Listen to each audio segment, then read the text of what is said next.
Alhamdulillah. Alhamdulillahirabbil alamin. Wassalatu wassalamu ala asyrafil anbiya'i wal mursalin wa ala alihi wa sahbihi ajma'in. Saya berada di Hijrah Village, perkampungan Al-Hijrah, kampung kita, ataupun kita panggil Darul Hijrah, pusat hijrah. Subhanallah. PDC. Okey, jom PDC sekalian, pejuang dakwah cyber. Masya Allah, Alhamdulillah. Allahu Akbar. Subhanallah, walhamdulillah, wa la ilaha illallah, wallahu Akbar. Okey. Terima kasih semua. Background ni sebenarnya jarang kita buat. Biasa kita buat background belah sana. Ingat tak? Kita jarang buat background ni sebab kalau awak tengok dia nampak lebih kepada jalan. Lepas tu belakang tu ada, cuba awak try tengok sebelah situ. Kan ada ramai tu yang boleh bantu kita. Cuba awak tengok adik. Ni kan, dia jadi nampak coklat-coklat. Nampak tak tu? Lepas tu nampak bahagian yang ditarah tu. Sebelum ni kalau kita buat background, kita buat background sana. Okey, tak apa dulu. Awak try tengok dulu. Mana tempat yang sesuai. Okey je ni kita gerak. Sebab kita nak majlis zikir, sambil-sambil kita baca Asmaul Husna nanti kita gerak ke? Saya sedang berada di Darul Hijrah, perkampungan Hijrah kampung kita. Ini juga adalah kampung tuan-puan sekalian. Alhamdulillah. TikTok ni macam lain macam je, dia ada filter ni. Nanti kita buang filter jap. Bismillahirrahmanirrahim. Kita buang filter jap.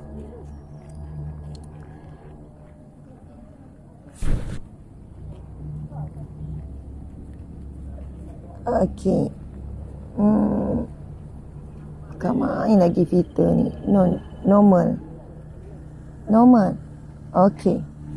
Baik. Subhanallah. Abang normal sikit. Tadi kat main flawless. Memang kita tekan yang no filter lah. Okey. Subhanallah. Sahabat-sahabat yang dihormati lagi dikasihi seterusnya. Okey. Selamat hari Isnin yang barakah. Selamat hari Isnin. Selamat minggu yang baru. Dan seperti biasa, jom kita mulakan majlis ilmu kita dengan majlis zikir. Bermula dengan Al-Fatihah dan 10 ayat awal dan akhir suratul Kahfi. InsyaAllah. A'udzubillahi minasyaitanirrajim. A'udzubillahi minasyaitanirrajim. Bismillahirrahmanirrahim.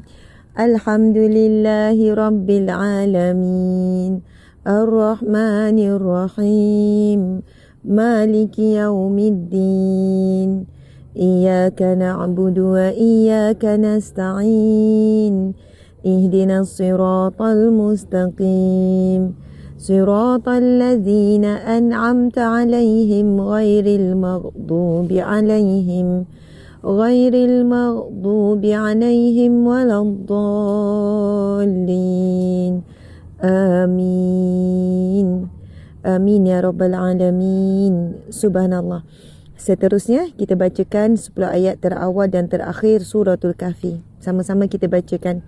Kejap lagi kita akan berjalan sambil Asmaul Husna, sambil zikir ke satu lokasi yang lebih damai dan indah. Sebab perkampungan Hijrah ni memang damai indah. Just get ready 3 orang. Just get ready 3 orang untuk bawa 3 kamera. Kita akan gerak ya. Okey. Macam tu je. Cuma get ready tu je. Yang ni, semua ni Ustaz Tengku boleh tolong saya nanti. Bagi tahu Ustaz Tengku. Okey. Tak semestinya sebenarnya perlu ada meja. Ada kursi saja pun dah okey. Okey. Biasalah bila buat outdoor ni, kena bersedia. Okey. Tuan-puan dimati Allah sekian. Bukit mana? Ramai yang tanya. Nanti kita jelaskan. Sekarang, sahabat-sahabat semua daripada seluruh Malaysia yang hadir, saya tengok ada ramai. Dia tulis nama, lepas tu dia tulis dia daripada mana. Ada daripada Kelang, daripada Johor, ada Melaka, ada Perlis, ada Perak, ada Negeri Sembilan, ada Terengganu, ada Kelantan, ada Pahang, ada Melaka, ada Kuala Lumpur, ada wilayah Persekutuan, ada wilayah Labuan, Sabah, Sarawak, Kedah, Perak, Selangor. Saya dah sebut semua kan. Takut ada kecil hati.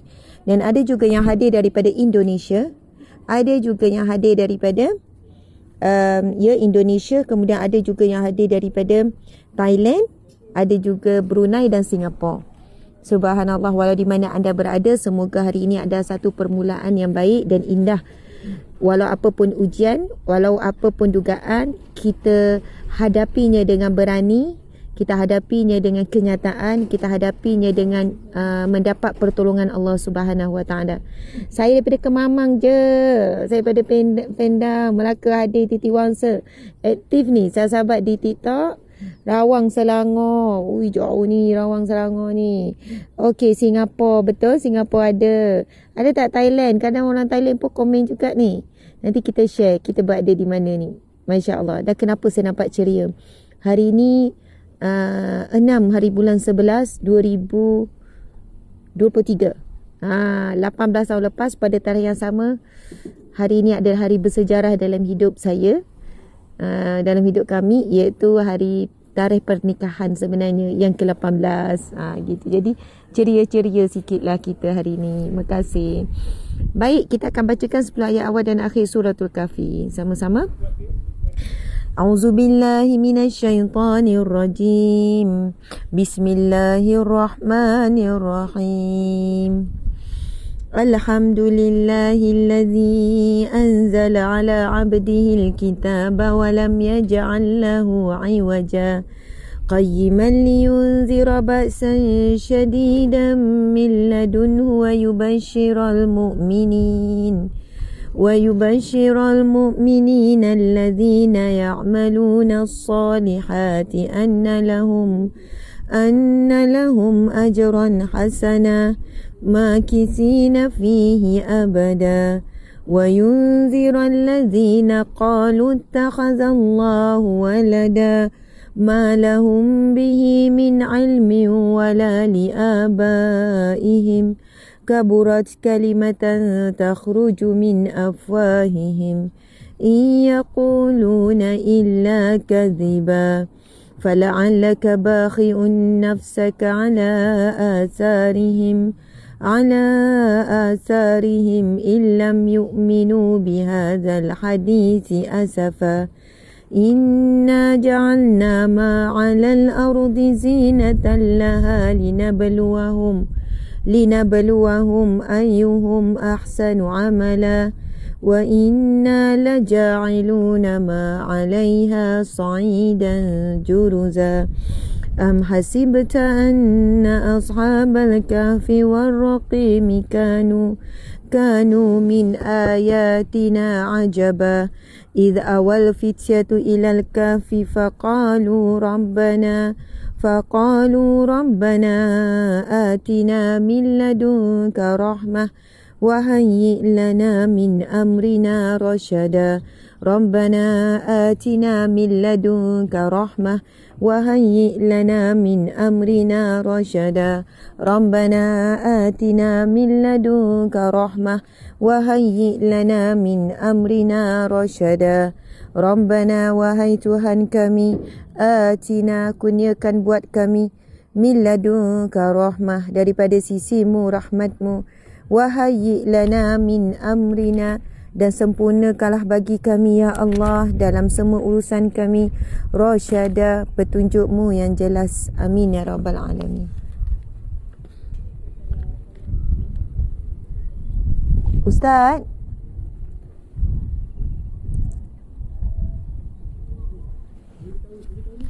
subhanallah, seterusnya kita akan sama-sama, maaf ya, sama-sama kita membacakan 10 ayat yang terakhir daripada surah Al-Kahfi.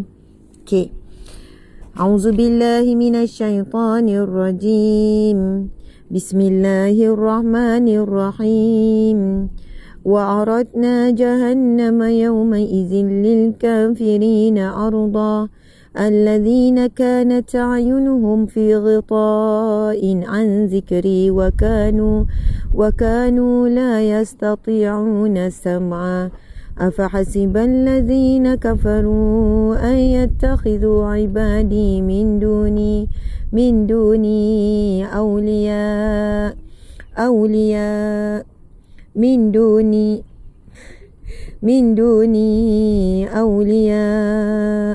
إنا أعتدنا جهنم للكافرين نزلا قل هل ننبئكم بالأخسرين أعمالا الذين ضل سعيهم في الحياة الدنيا وهم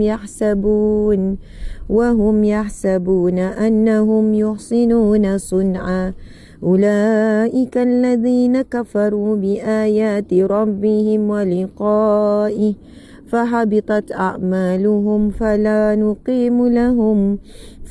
نقيم لهم يوم القيامة وزنا ذلك جزاؤهم جهنم بما كفروا واتخذوا آياتي ورسلي هزوا إن الذين آمنوا وعملوا الصالحات كانت لهم جنات الفردوس نزلا خالدين فيها لا يبغون عنها حولا قل لو كان البحر مدادا لكلمات ربي لنفد البحر قبل أن تنفد كلمات ربي ولو جئنا بمثله مددا قل إنما أنا بشر مثلكم يوحى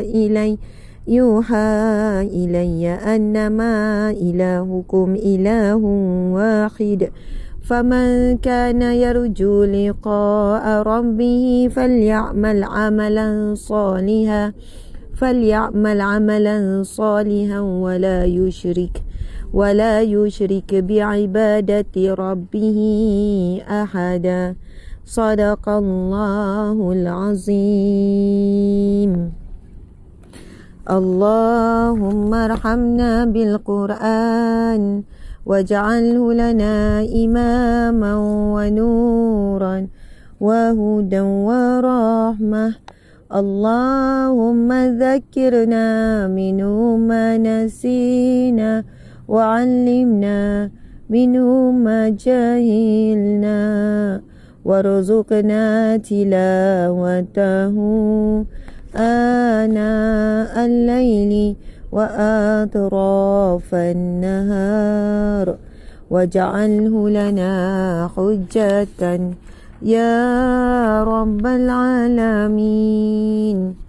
Ya Allah, rahmati kami dengan Al-Quran, jadikan ia pimpinan, cahaya, petunjuk dan rahmat.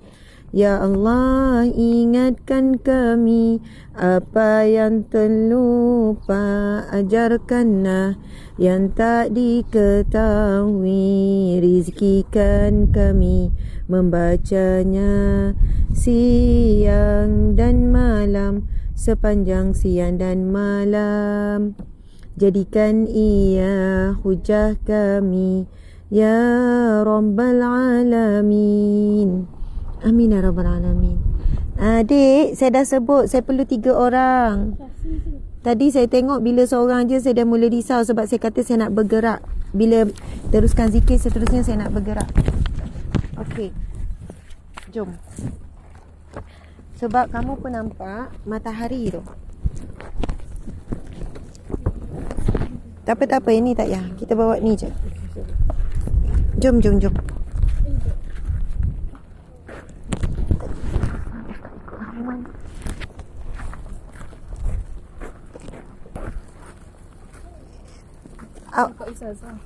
Ya, tapi awak macam mana kedudukan awak tu? Kasut awak. Okey, jom. Ramai yang tanya saya berada di mana. Masya-Allah. Tuan-puan, saya berada di perkampungan Al-Hijrah. Kita sedang berada di perkampungan Al-Hijrah. Astaghfirullahalazim. Ya Allah. Ya Allah. Itu. Okey. Subhanallah. Okey, tenang. Saya sedang berada di perkampungan Al-Hijrah. Saya rasa ramai yang tahu. Kenapa?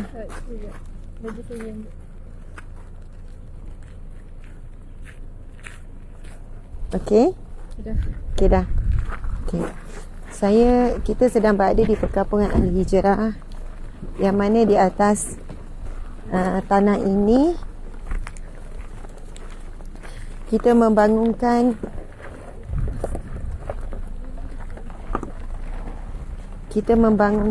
di atas tanah ini Darul Hijrah, pusat hijrah. Kerana setiap hari pun kita berhijrah kan, berhijrah menjadi lebih baik.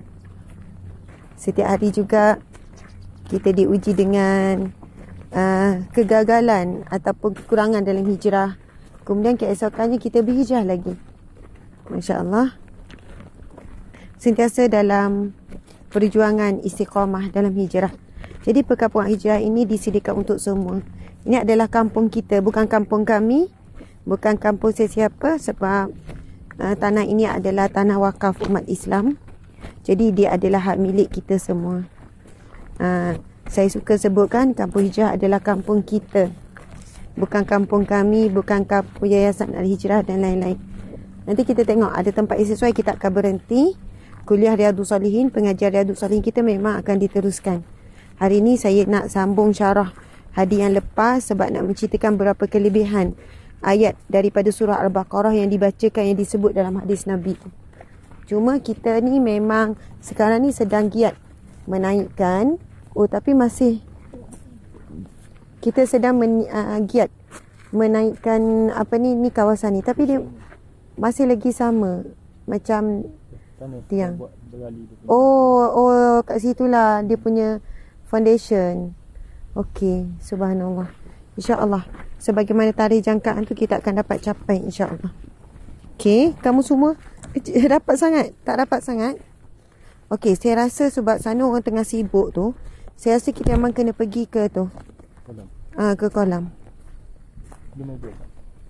Meja tak. Tu saya kata tadi, cukup kerusi je. Encik ambil? Tak, saya dah bagi tahu dia orang tadi.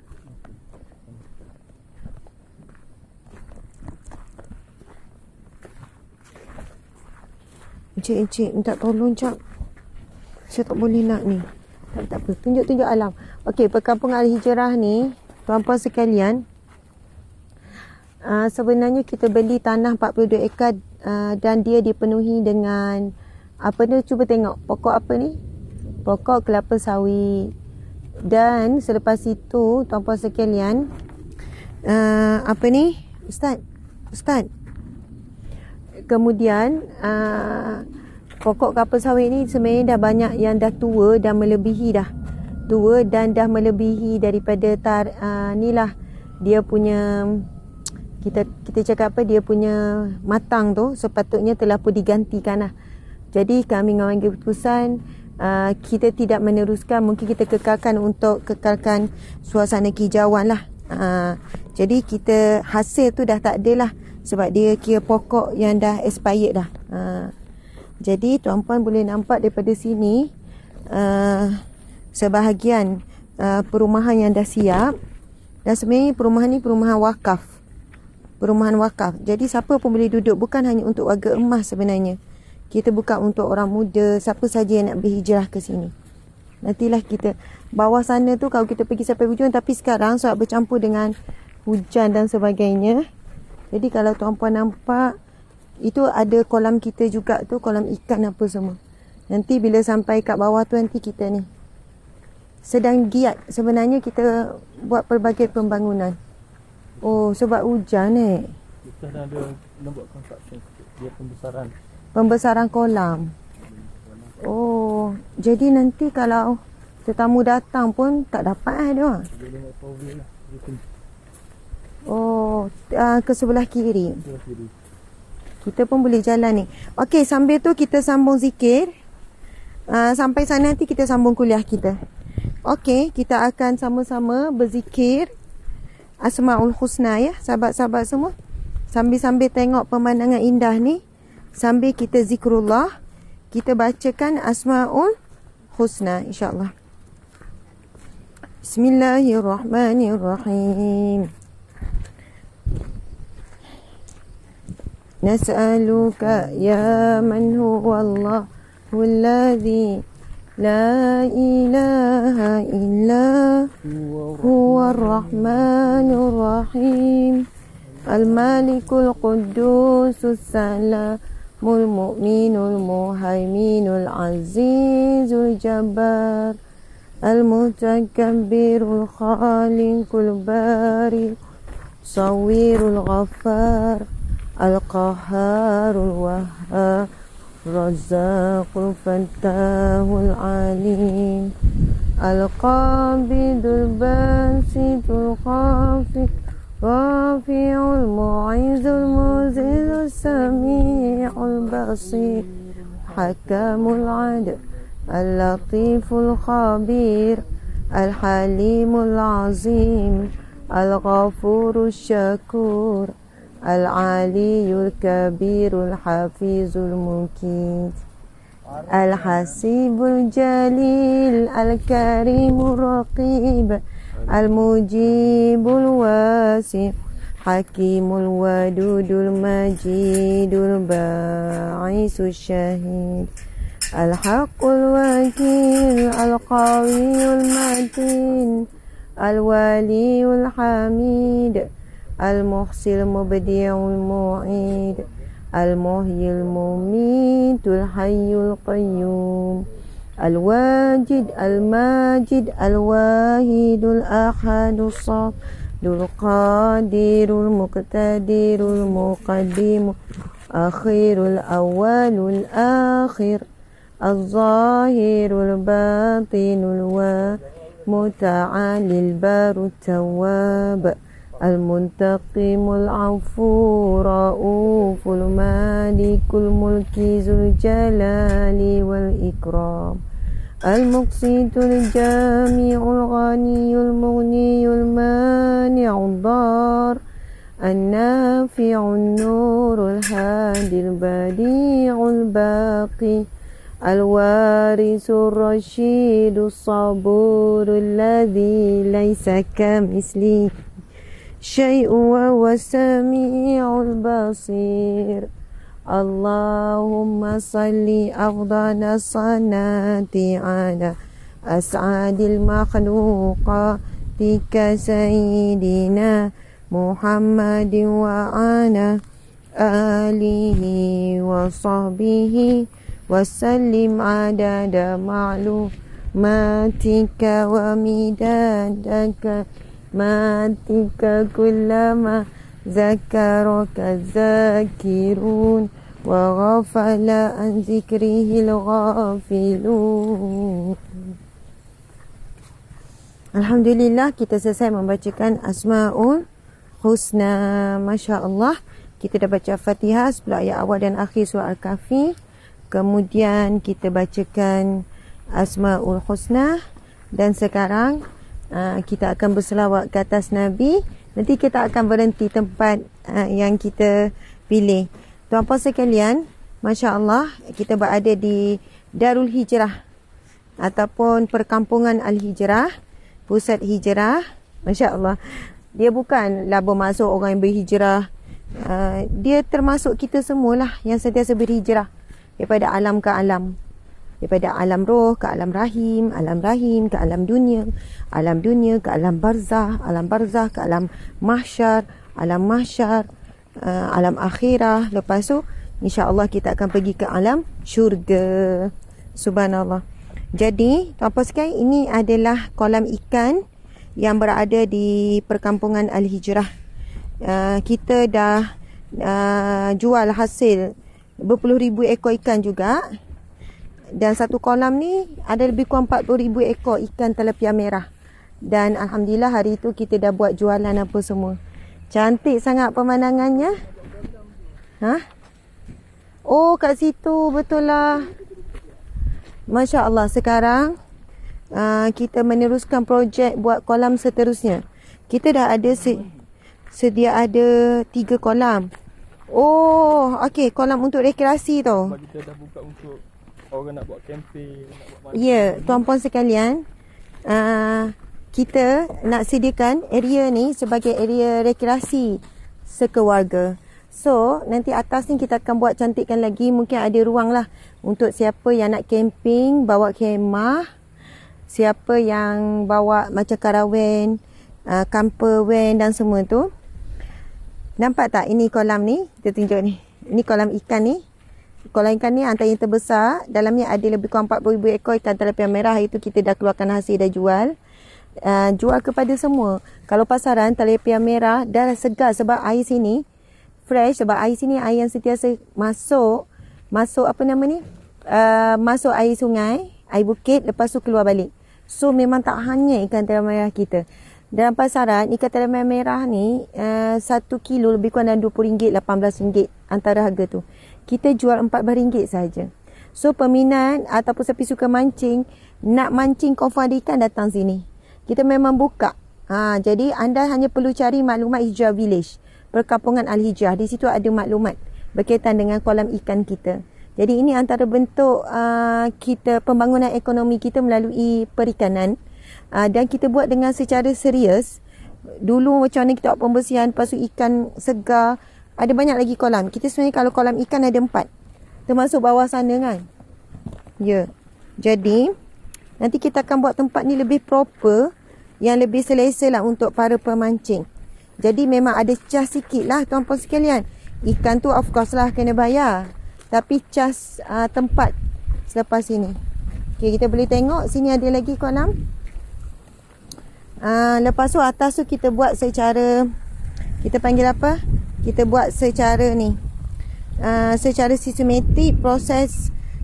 Kita panggil apa Encik? Atas tu proses pembenihan. Proses pembenihan ikan kita lakukan. Ni pun cantik ni pemandangan ni. Nanti mungkin kita berhenti kat sini. Okey, atas ni kita akan buat kolam.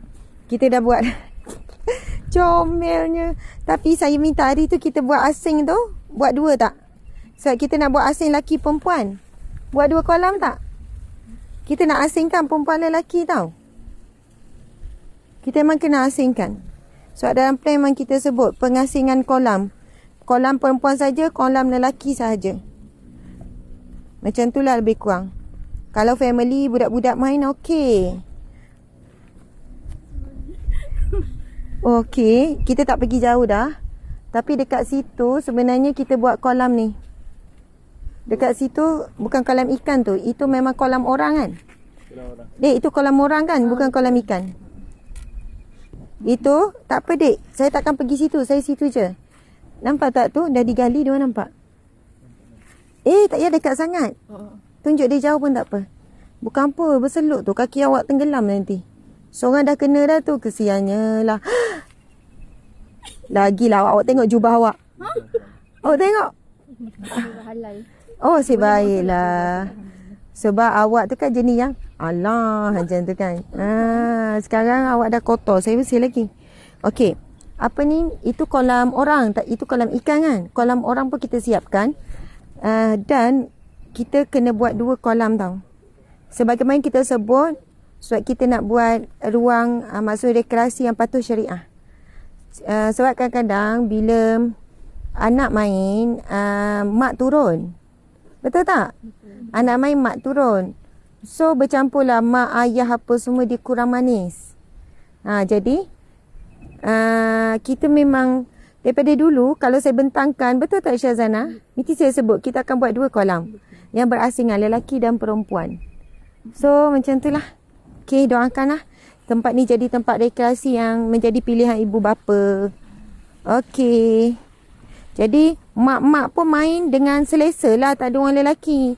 Lepas tu kalau lelaki nak main, selesa lah, tak ada orang perempuan. Orang lelaki kan pemalu, betul tak Encik? Kan? Encik malu kan kalau nak main depan perempuan. Gitu. Dek nak pergi mana tu? Nak lari. Okey, jom kita duduk sini. Okey, apa dia? Kita sekarang kita duduk sini je. Sekarang kita akan selawat. Berselawat ke atas Nabi. Bismillahirrahmanirrahim. Kita selawat. Okey. Okey tak kamu tu? Semua berselut. Tak apa, tak payah lagi. Kita selawat dulu ke atas Nabi. Betul. Bismillahirrahmanirrahim. Selawat ke atas Nabi. Sallallahu ala Muhammad. Sallallahu alaihi wasallam. Sallallahu ala Muhammad. sallallahu alaihi wasallam. Ya Nabi salam alaika, ya Rasul salam alaika, ya Habib salam alaika, salawatullah alaika, sallallahu ala Muhammad, sallallahu alaihi wasallam, sallallahu ala Muhammad, sallallahu alaihi wasallam. Masya Allah, Allahumma salli wa sallim wa barik alaihi, sallu alaihi. Sekarang kamu nampak pemandangan belakang cantik tak? Cantik, nampak air, nampak pokok kan? Inilah pemandangan indah di Darul Hijrah, perkampungan Al-Hijrah kita, kampung kita. Kita jemput semua hadir ke sini satu hari nanti. Kita mendoakan anda semua dapat jejak langkah ke kampung kita ini, iaitu Kampung Hijrah. Jadi sahabat-sahabat, tuan-puan dimati Allah sekalian, insya-Allah anda menjadikan tempat pilihan akan datang bila perkampungan Hijrah. Semua projek ni dah siap. Kita ada chalet, kita ada resort, kita ada mini hotel, kita ada macam villa kan. Villa tu macam mana? Dia mungkin kita akan sediakan villa yang ada private pool. Namun sebenarnya pelancongan itu tarikan sahaja. Tetapi sebenarnya kita nak menarik seramai mungkin untuk hadir ke pengajian yang akan disediakan di perkampungan Al-Hijrah ini. Pengajian-pengajian untuk semua lapisan umur, daripada kanak-kanak sampailah orang dewasa, gitu. Jadi lepas ni walaupun kita bergerak, awak tak payah ubah kaki tau. Okey. Jadi tuan-puan dimati Allah sekalian, masya-Allah, alhamdulillah. Perkampungan Al-Hijrah ini, kampung kita ni akan dibangunkan di atas ini adalah pembangunan rohani, pembangunan mental, pembangunan fizikal, pembangunan emosi. Kita cuba bangunkan holistik, apa yang manusiawi, fitrah manusia perlukan. Sebab itu di atasnya ada agrotourism, subhanallah, untuk emosi. Kita ada plantation, pertanian, kita ada perikanan, kita ada peternakan. Plantation tu pertanian lah. Lepas tu mini-mini industri kecil akan dibangunkan di sini. Kita akan bangunkan beberapa kilang dan insya-Allah akan membuka peluang pekerjaan yang banyak untuk, khususnya untuk umat Islam. Kita dapat wujudkan peluang pekerjaan yang banyak. Saya rasa Ustaz tolong Ustaz rasa Ustaz kena tolong. Dia macam bila tiup angin dia gitu. Zain tu. Saya rasa kena bawa turun. Okey. Jadi semua jelas ni, clear lah, cantik lah. Okey. Tuan-puan dimati Allah sekalian, last kali kita akan baca zikir rahmat. Bismillahirrahmanirrahim. La ilaha illallah wahdahu la syarikalah, lahul mulku wa lahul hamdu wa huwa ala kulli syai'in qadir. La ilaha illallah wahdahu la syarikalah, lahul mulku wa lahul hamdu wa huwa ala kulli syai'in qadir. La ilaha illallah wahdahu la syarikalah, lahul mulku wa lahul hamdu wa huwa ala kulli syai'in qadir. La ilaha illallah wahdahu la syarikalah, lahul mulku wa lahul hamdu wa huwa ala kulli syai'in qadir. La ilaha illallah wahdahu la syarikalah, lahul mulku wa lahul hamdu wa huwa ala kulli syai'in qadir. La ilaha illallah wahdahu la syarikalah, lahul mulku wa lahul hamdu wa huwa ala kulli syai'in qadir. La ilaha illallah wahdahu la syarikalah, lahul mulku wa lahul hamdu wa huwa ala kulli syai'in qadir. Dah 10 kali kah? Bolehlah 10 kali insya-Allah. Okey, Dek, kamu kalau kamu nak pergi basuh dekat sana, pergilah dulu. Nak basuh kamu punya slipper tu. Ha? Ya, tapi kat situ ada ni. InsyaAllah. Okey sama, okey. Okey. Baik, muslimin muslimat yang dihormati lagi dikasihi, sekarang kita akan masuk ke pengajian kuliah Riyadhus Shalihin kita. Ingat tak pada minggu yang lepas, Masya Allah, kita telah pun masuk ke bab yang baru. Pada bab yang baru iaitu bab yang ke-17. Bab ini bertajuk kewajipan tunduk kepada hukum hakam Allah dan apa yang diucapkan oleh orang yang mengajak kepada amar ma'ruf dan yang mencegah kepada kemungkaran. Apakah ucapan mereka? Subhanallah. Jadi muslimin-muslimat dimati Allah sekalian, hari ini hari Isnin 22 Rabiul Akhir. Hari Isnin 22 Rabiul Akhir bersamaan dengan 6 hari bulan 11 2023. 6 hari bulan 11 2005, 18 tahun lepas, pada hari yang tarikh yang sama adalah tarikh pernikahan saya dengan encik suami. Dah masuk 18 tahun, Masya Allah. Mudah-mudahan, terima kasih atas doa dan ucapan semua. Kembali doa itu kepada anda semua. Moga anda juga bahagia, saling kuat menguat, sokong menyokong sehingga akhir hayat, sehingga ke syurga. Amin ya Rabbal Alamin. Masya Allah. Jadi tuan-puan dimati Allah sekalian, ingat tak pada minggu yang lepas kita membacakan sebuah hadis Nabi yang sangat bermakna untuk kita sebagai hamba-Nya. Bagaimana keringanan yang Allah berikan kepada kita. Pada mulanya Allah menurunkan firman-Nya pada ayat 284. Ayat 284 daripada suratul Baqarah. Ayat 284 daripada suratul Baqarah. Yang mana ayat tersebut, tuan-puan sekalian, Allah menjelaskan bahawa apa yang terkandung di dalam hatimu, sama ada engkau zahirkan ataupun engkau sembunyikan, semuanya akan dihitung oleh Allah Subhanahu Wa Taala. Lalu selepas itu para sahabat bertemu dengan Nabi sallallahu alaihi wasallam. Saya recall balik, ingat balik apa pengajian kita pada minggu lepas. Jadi kita nak sambung sikit lagi. Jadi tuan-puan dimati Allah sekalian, bila turunnya ayat suratul Baqarah ayat 284, iaitu lillahi ma fis samawati wa ma fil ardh. Lillahi ma fis samawati wa ma fil ardh.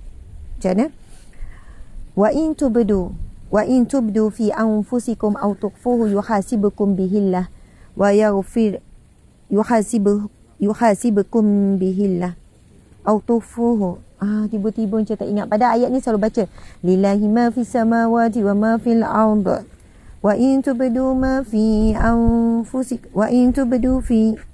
Ayat ni macam tak lengkap lah. Wa in tubdu. Cuba awak tengok ni. Kena check lah bila awak print. Wa in tubdu fi anfusikum. Wa in tubdu ma fi anfusikum aw tukhfuhu yuhasibukum bihillah kan? Cuba tengok tak ada ni. Lepas ni kena double check tau. Sebab awak print balik ni kena check. Wa in tubdu fi anfusikum aw tukhfuhu yuhasibukum bihillah. Itu yang saya jadi gagap tu, sebab ayat ni memang kita baca, dia ada dalam al-Maqsurah dan kita hafal. Jadi bila turunnya firman Allah, Allah berfirman, bagi Allah memiliki langit dan bumi. Baginya lah segala apa yang ada di langit dan bumi, Allah berfirman. Dan apa yang terkandung dalam hati kamu, sama ada kamu zahirkan ataupun kamu sembunyikan, semuanya dalam pengetahuan Allah. Saya awak kena ke sini sebab jadi mahalang juga cahaya lighting saya. Awak ke sini. Cukup layan ni sebab nak alam matahari je. Gitu. Jadi subhanallah, muslimin muslimat. Lalu para sahabat bila turun ayat ni, mereka bertemu dengan Rasulullah. Ya Rasulullah, selama ini kami sanggup menanggung beban segala perintah yang turun kepadamu ya Rasulullah ke atas kami. Perintah untuk berjihad, perintah untuk solat, perintah untuk puasa, perintah untuk zakat. Tetapi apabila turunnya perintah ini, kami tidak mampu ya Rasulullah. Perintah apa? Untuk menjaga lintasan hati kami. Sebab apa? Turunnya firman Allah ini menyebutkan apa? Apa yang terkandung dalam hatimu, sama ada engkau keluarkan ataupun engkau sembunyikan, semuanya akan dihitung oleh Allah. Lalu para sahabat datang sampai berlutut di depan Nabi, lalu berkata, ya Rasulullah, kami tidak sanggup. Ini sangat susah ya Rasulullah. Ini sangat susah ya Rasulullah. Ini berat ya Rasulullah. Bukan mudah untuk menanggung ya Rasulullah. Apa yang terkandung di dalam hati, nak kontrol perasaan ke lintasan hati, ataupun kita kata apa sajalah yang kita rasa perkara itu menjadi beban dalam hati kita terhadap suami, terhadap anak, terhadap jiran, betul atau tidak? Kita dah bincangkan minggu lepas. Lalu apa jawapan Nabi SAW? Nabi pun menjawab, janganlah kamu menjadi seperti dua orang yang terdahulu.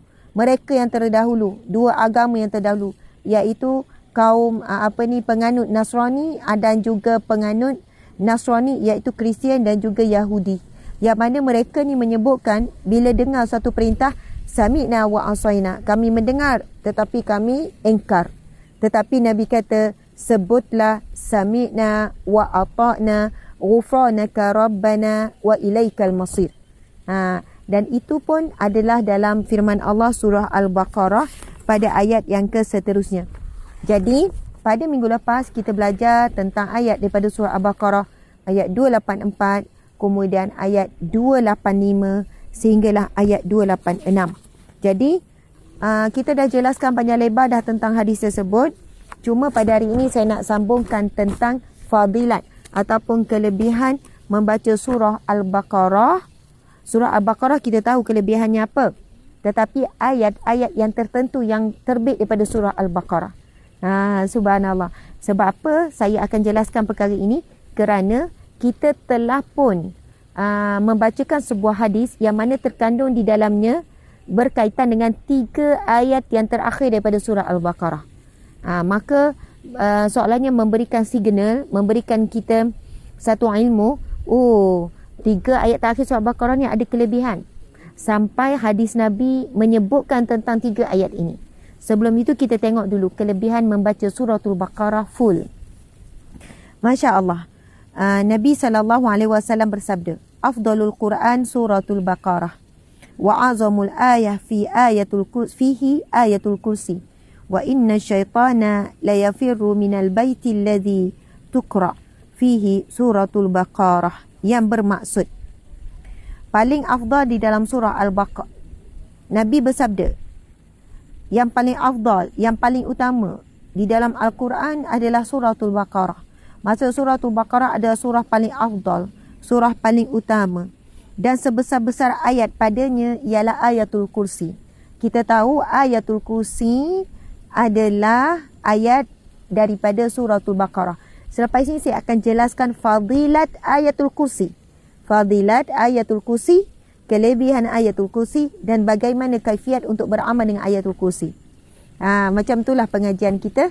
Sebab alang-alang kita dah baca hadis yang mengandungi ayat daripada surah Al-Baqarah, kita terus saja masukkan ilmu yang berkaitan dengan suratul Baqarah.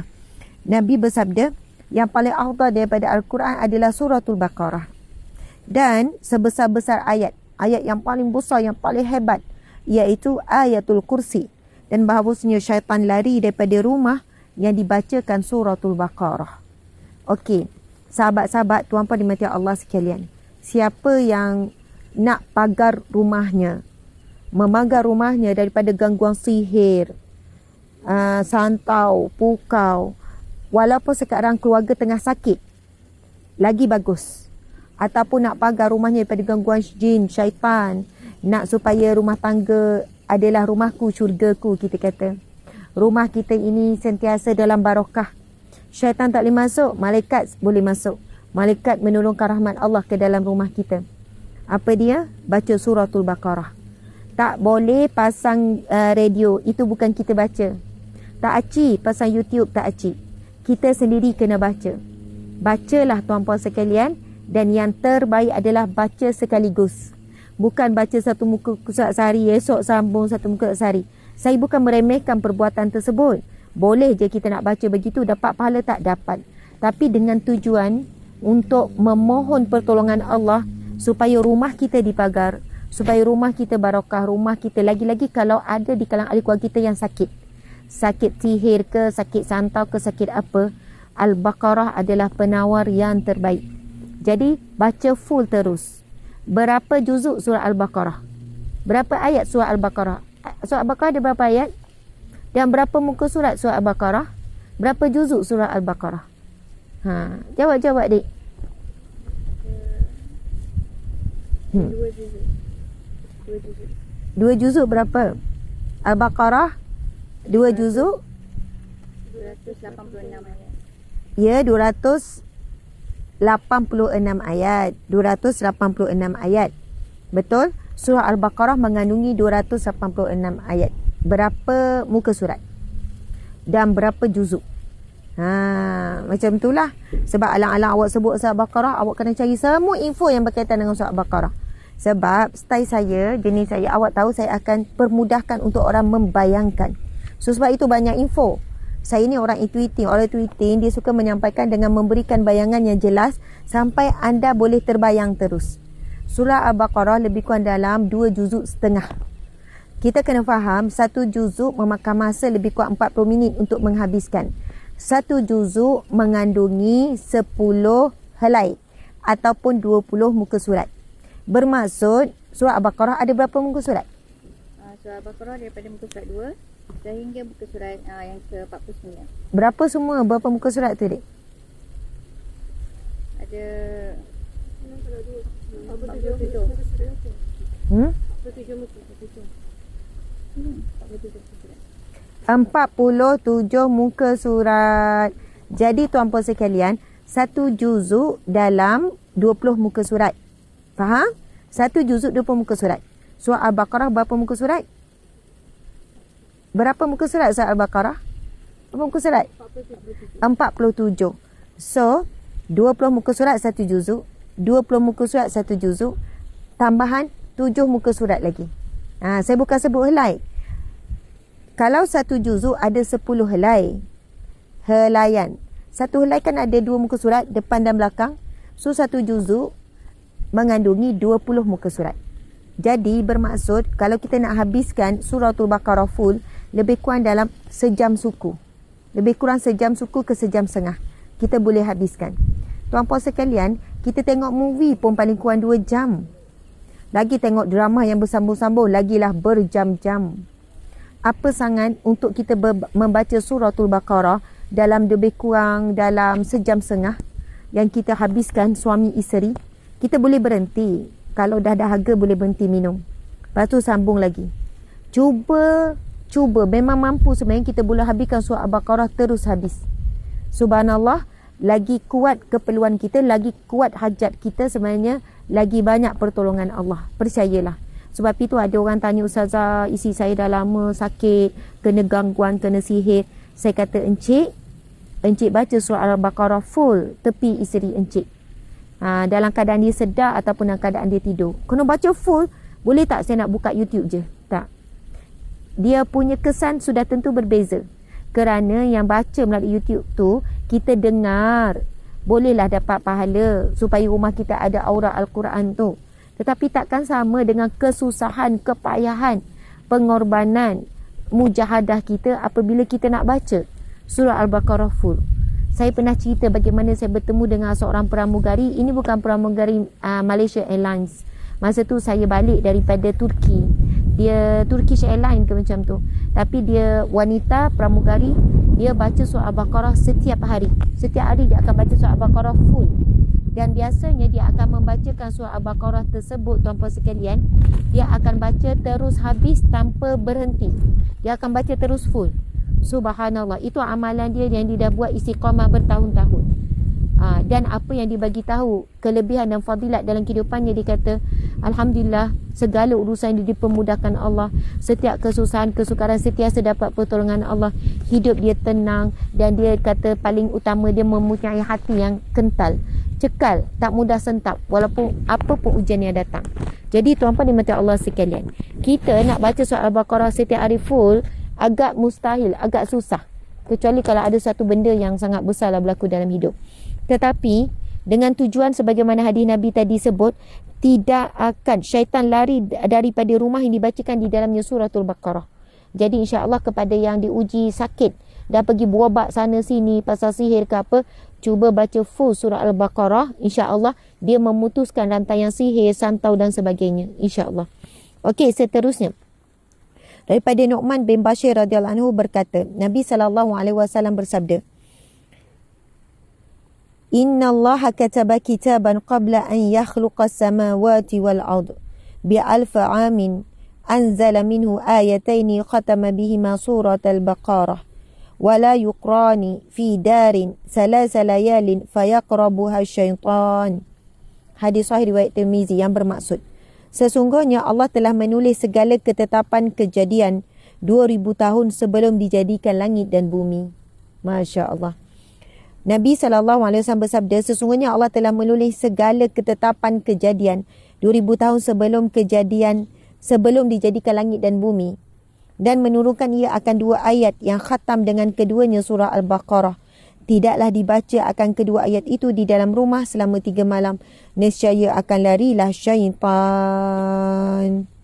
Jadi, mana ayat? Apakah ayat 2 surah tu, dek?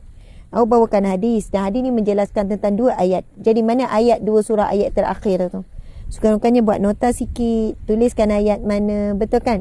Sebab kamu jangan kumpulkan saja dalil pada saya. Kamu kena baca dan kamu bayangkan kamu yang menjelaskan. Macam tu. Jadi apakah 2 ayat yang disebutkan dalam hadis ini? Apakah ayat yang dimaksudkan daripada 2 hadis ini? Muslimin muslimat yang dihormati lagi dikasihi. Sebab Nabi sebut, tadi nak baca full surah Al-Baqarah. Ui, susahnya ustazah. Tak tahulah bila boleh baca full surah Al-Baqarah sekaligus. Tetapi hadis seterusnya, kaifiat ataupun kaedah untuk beramal lebih ringan. Sebab Nabi sebut, subhanallah, dan menurunkan ia 2 ayat yang khatam dengan keduanya surah Al-Baqarah. Tidaklah dibaca akan kedua ayat itu di dalam rumah selama 3 malam, nescaya larilah syaitan. Iaitu 2 ayat yang terakhir, iaitu ayat mana? 2 ayat yang terakhir, 285 dan 286. 285, 286 suratul Baqarah. Jadi apakah 2 ayat tersebut? Bermula daripada ayat Amanar Rasulu bima unzila ilaihi min rabbihi wal mu'minun kullun amana billahi wa malaikatihi wa rusulihi wa kutubihi wa rusulihi la nufarriqu baina ahadin min rusulihi وقالوا سمعنا وأطعنا غفرانك ربنا وإليك المصير لا يكلف الله نفسا إلا وسعها لها ما كسبت وعليها ما اكتسبت ربنا لا تؤاخذنا إن نسينا أو أخطأنا ربنا ولا تحمل علينا إسرا كما حملته على الذين من قبلنا ربنا ولا تحملنا ما لا طاقة لنا به واعف عنا واغفر لنا وارحمنا أنت مولانا فانصرنا على القوم الكافرين. Masya Allah. Itulah 2 ayat yang terakhir yang memang disebut di dalam hadis Nabi tentang fadilat dan kelebihan 2 ayat yang terakhir ini. Yang mana kalau kita baca 3 malam berturut-turut, 2 ayat terakhir ni kita baca 3 malam berturut-turut, Nabi sebut tidaklah dibaca akan kedua ayat itu di dalam rumah selama 3 malam, nescaya akan larilah syaitan. Tuan-puan sekalian, kenapa hadis Nabi dua-dua berkaitan dengan rumah itu akan dijauhi syaitan, lari syaitan dari rumah itu? Sebenarnya boleh jadi rumah kita sebenarnya dah jadi pot syaitan. Boleh jadi tempat pertemuan syaitan. Boleh jadi tempat berhimpun dan berkumpul syaitan. Boleh jadi ada bahagian-bahagian rumah kita tu jin dah menetap di situ. Jin dah beranak pinak. Jin dah jadi tempat dia. Sebab itu kadang-kadang anak kita diganggu, ahli keluarga kita malas nak buat ibadah, kita suami isteri asyik bergaduh. Sebab dah ada macam rumah dia, dah ada tempat dia. Jadi antara yang terbaik tapi agak berat, tapi kalau boleh buat itulah the best, kita bacakan surah Al-Baqarah full. Hampir 2 juzuk setengah tu. Berapa muka surat tadi? 47 muka surat. Ayat surah Al-Baqarah ada 286 ayat surah Al-Baqarah. Namun jika rasa berat dan kita memang cenderung akan memilih lebih ringan, it's okay pun nak pilih lebih ringan daripada tak buat langsung. Kita boleh baca 2 ayat yang terakhir yang kita baca tadi tu, lillah amanar rasul. Dan juga amanah Rasul kan? Amanah Rasul dan juga la yukallifullahu nafsan illa wus'aha. Bacalah 3 malam berturut-turut dengan yakin, dengan tenang, dengan penuh mengharap pertolongan Allah Subhanahu Wa Taala akan hajat kita tersebut. Masya Allah. Jadi seterusnya izinkan saya nak minum air sikit. Gitu. Okey semua? Okey. Seterusnya, Masya Allah. Bismillahirrahmanirrahim. Minta maaf lah tak ada gelas, kita outdoor. Saya minum direct daripada ni. Ini air mineral kita ni. Siapa yang, tapi kita belum mampu lagi nak buat edaran di kedai-kedai, satu masa kita akan buat macam tu lah. Air mineral semula jadi, mak. Air mineral semula jadi. Kejap lagi saya nak bincang pasal investment tu berkenaan air mineral. Ingatkan saya masukkan poin ni. Okey. Bismillahirrahmanirrahim. Sekarang pukul berapa, Dik? 8.30 kita akan berhenti. 8.13 lah. Ini okey, lighting okey. Okey. Cantik, Cun. Okey. Subhanallah. Tak ada kursi lain ke kat situ Tu ada kan? Minta tolong tu. Minta tolong siapa tu ambilkan kerusi. Boleh saya duduk dengan ustaz? Dek. Awak minta tolong sana tu. Angkat kerusi kayu tu. Kursi tu ringan je. Kesian cik suami saya mencangkung. Jadi bolehlah saya duduk dengan ustaz sekejap sebenarnya ulang tahun pernikahan. Tak, kita nak duduk dua. Kerusi kayu tu. Okey. Okey. Subhanallah, muslimin muslimat mati Allah sekalian. Daripada Amrullah bin Mas'ud radhiyallahu anhu berkata, Bismillahirrahmanirrahim. Inna likulli syai'in sanaman wa sanamul Qur'ani suratul Baqarah. Wa inna syaitana idza sami'a suratul Baqarah tuqra'u kharaja minal baiti alladhi yuqra'u fihi suratul Baqarah. Masya Allah. Yang bermaksud sesungguhnya bagi setiap suatu itu ada ketinggian. Dan ketinggian Al-Quran itu ialah suratul Baqarah. Dan bahawasanya syaitan itu apabila ia mendengar akan suratul Baqarah dibacakan, maka akan keluar ia dari rumah yang dibacakan suratul Baqarah. Daripada Anas bin Malik radhiyallahu anhu katanya Rasulullah sallallahu alaihi wasallam bersabda, Inna syaitan yakhruju minal baiti idza sami'a suratul Baqarah taqra'u fihi. Nabi bersabda, sesungguhnya syaitan itu keluar daripada rumah apabila ia mendengar akan surah Al-Baqarah dibacakan di dalamnya. Syaitan memang takut sangat surah Al-Baqarah. Tuan-puan kena faham syaitan ini adalah jin kafir. Syaitan ni jin, maksudnya jin, syaitan, iblis akan keluar. Dia orang tidak boleh berdiam di rumah yang dibacakan surah Al-Baqarah. Daripada Ibnu Mas'ud radhiyallahu anhu berkata, Inna syaitan yafuru minal baiti yasma'u fihi suratul Baqarah. Sesungguhnya syaitan itu lari pada rumah yang mendengar ia padanya suratul Baqarah. Hadis-hadis yang lain lagi ada banyak ni. Subhanallah, Nabi bersabda, tidak ada sebuah rumah yang dibaca padanya surah Al-Baqarah, malaikat akan keluar daripada rumah itu syaitan dalam keadaan terkentut. Sini. Jom. Boleh sini. Okey. Terima kasih, Dik. Ya. Namanya apa? Begini. Ya. Barakallah, terima kasih ya. Namanya? Ustaz. Samlawi. Betul. Encik tolong ni ngadat kamera. Okey. Encik sini sikit encik. Tengok kamera tak apa, boleh belakang tu. Okey.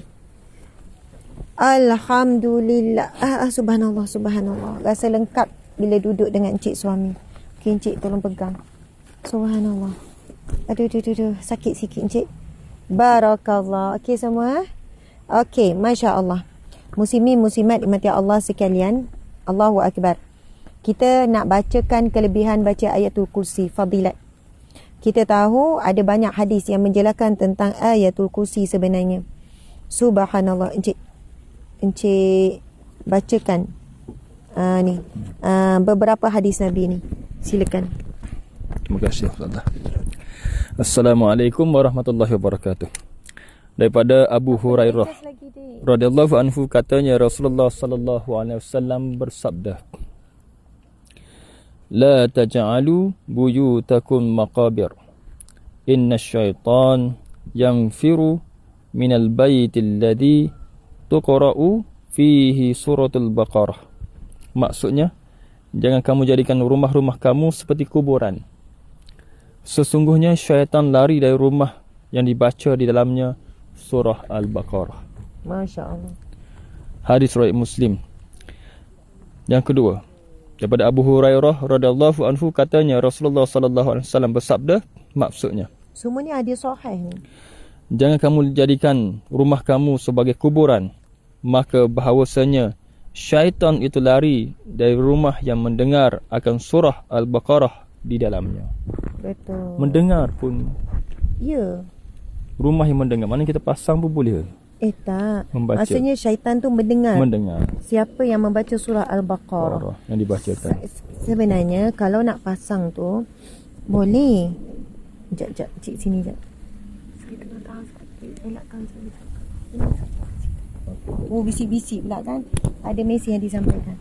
Allah. Okey, nanti kita kupas. Kemudian ada satu lagi hadis. Maksudnya, maka sesungguhnya rumah yang dibacakan dalamnya akan surah Al-Baqarah tidak akan dimasuki oleh syaitan. Hebat surah Al-Baqarah ni. Seterusnya daripada Abu Hurairah radhiyallahu anhu Rasulullah sallallahu alaihi wasallam bersabda, maksudnya jangan kamu jadikan segala rumah kamu seperti kubur.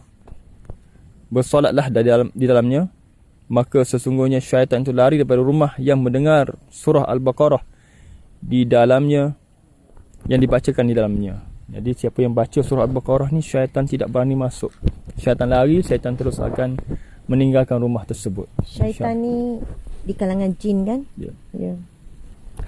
Banyak hadis-hadis yang lain tidak disebutkan di sini. Maksud hadis-hadis ini ialah syaitan tidak akan masuk atau akan lari daripada rumah orang Islam yang dibaca di dalamnya rumah mereka. Di dalam rumah mereka itu akan surah Al-Baqarah. Tidak disyaratkan membaca sampai khatam, bahkan memadai dengan beberapa ayat dari surah Al-Baqarah. Tetapi jika membacanya sampai khatam adalah lebih baik dan lebih banyak pahalanya.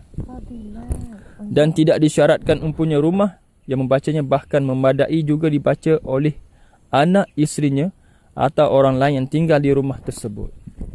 Dan tidak disyaratkan membacanya dengan suara yang nyaring yang kuat, bahkan memadai dengan bacaan suara yang perlahan, tetapi jika dengan suara yang kuat adalah lebih elok. Okey. Seterusnya.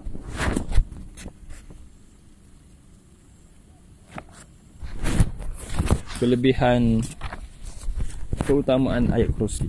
Oh, ada ni keutamaan ayatul kursi ni. Masya Allah. Okey, cuba encik baca. Boleh baca daripada atas ni. Rasul saya sama sabda. Okey, kita akan pergi kepada part perkongsian berkaitan dengan sebab ayatul kursi disebut dalam hadis Nabi tadi. Nabi bersabda kan, surah yang paling afdal ada surah Al-Baqarah. Dan sebaik-baik ayat ataupun kita sebut Al-Fatihah, dia adalah ayat surah. Tapi ayat kursi maksudnya surah yang paling tinggi darjat dalam Al-Quran adalah Al-Fatihah. Tapi bila sebut ayat, mana ayat yang paling utama dalam Al-Quran adalah ayatul kursi.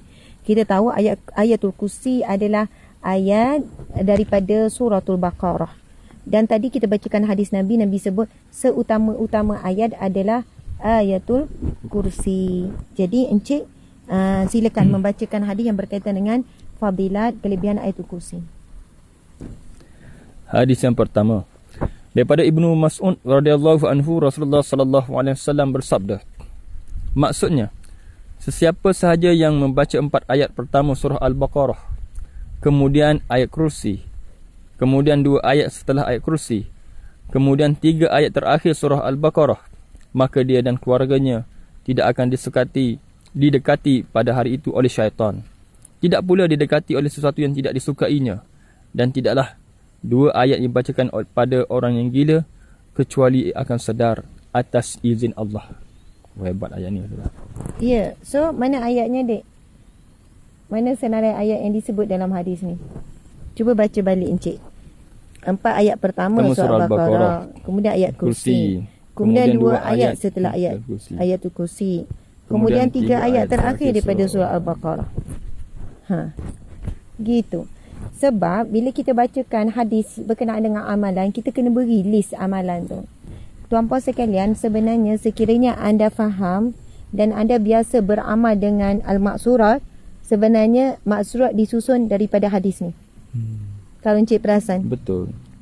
Al-maksurat itu disusun berdasarkan hadis sahih riwayat Ad-Darimi ni. Sebab apa? Kelebihan siapa yang beramal dengan 4 ayat terawal surah Al-Baqarah, kemudian dia pergi kepada ayatul kursi. Ayat kursi ayat ke berapa? Ayat nombor berapa? 255. 255 daripada surah Al-Baqarah.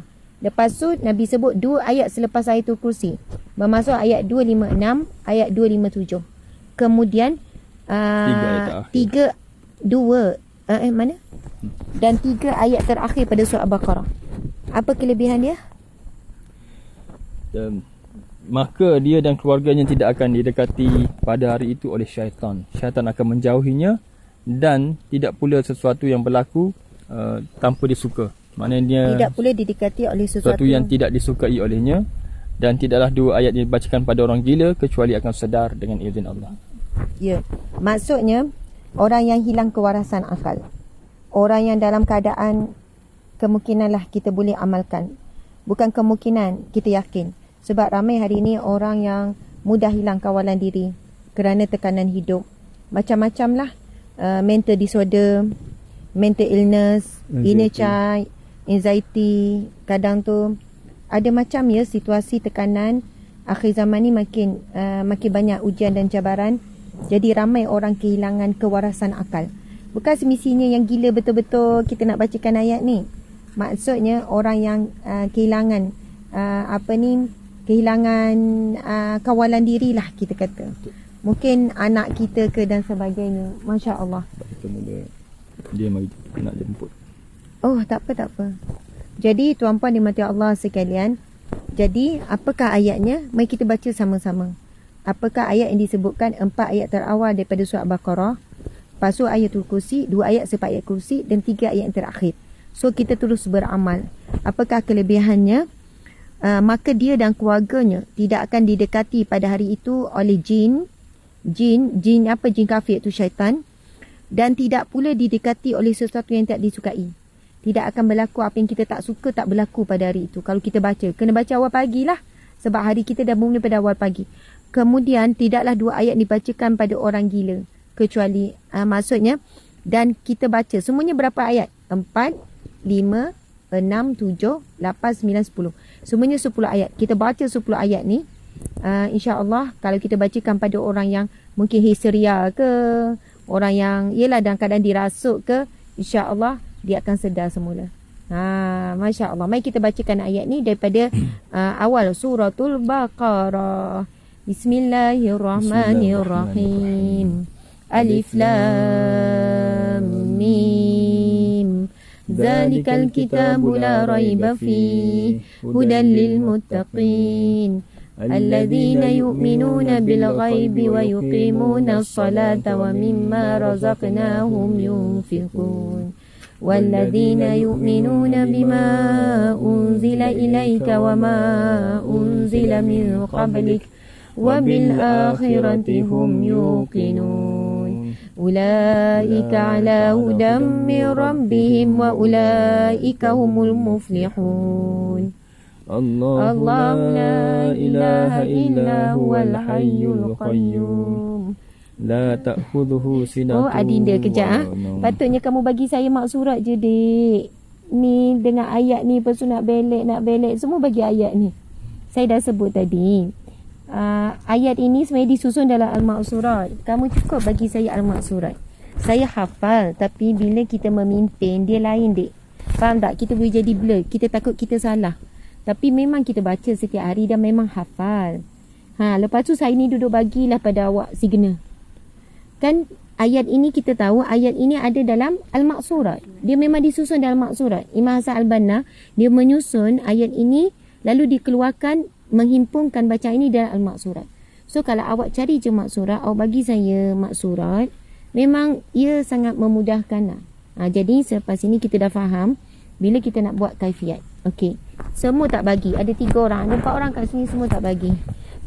Dah habis signal saya bagi, tapi diorang masih tak faham.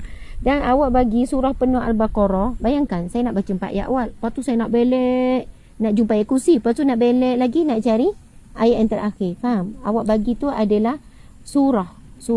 So, tuan-puan sekalian, Masya Allah, kita terus beramal tanpa tangguh sebab kita dapat dengar hadis ini dan boleh jadi ramai yang tak baca Maqsurat. kerana tak faham maksud surat dan tak tahu apa itu maksud surat. It's okay, tapi hari ini kita dah dengar ia adalah hadis sahih. Yang Nabi jelaskan siapa yang membacanya, dirinya dan keluarganya akan dilindungi, akan diselamatkan. Syaitan tak boleh dekat dengan dirinya dan keluarganya. Kemudian apa yang berlaku, apa yang dia tak suka, apa yang tidak suka tidak boleh mendekatinya.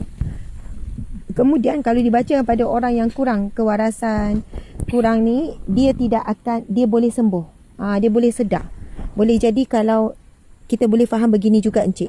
Contohnya kalau seseorang itu dia santau ni memang tak sedar, dia hilang kewarasan diri. Orang yang kena sihir, orang yang kena gangguan. Jadi amalkanlah baca 10 ayat yang disebut dalam hadis Nabi ni. 4 ayat terawal surah Baqarah, ayat kursi, kemudian 2 ayat selepas ayatul kursi. Ayatul kursi 5. Lepas tu 2 ayat selepas ayatul kursi. Kemudian 3 ayat terakhir surah Al-Baqarah. Dan semua ini ada dalam Al-Maqsurat. Okey, kita mula balik bacaan ni. Sorry yang terganggu tadi. Sebab bila saya minta tu, saya takut salah saya baca. Dia orang bagi full surah Al-Baqarah. Susah sikit lah saya nak cari. Lepas tu dah lah digital. Jadi anda boleh cari Maqsurat.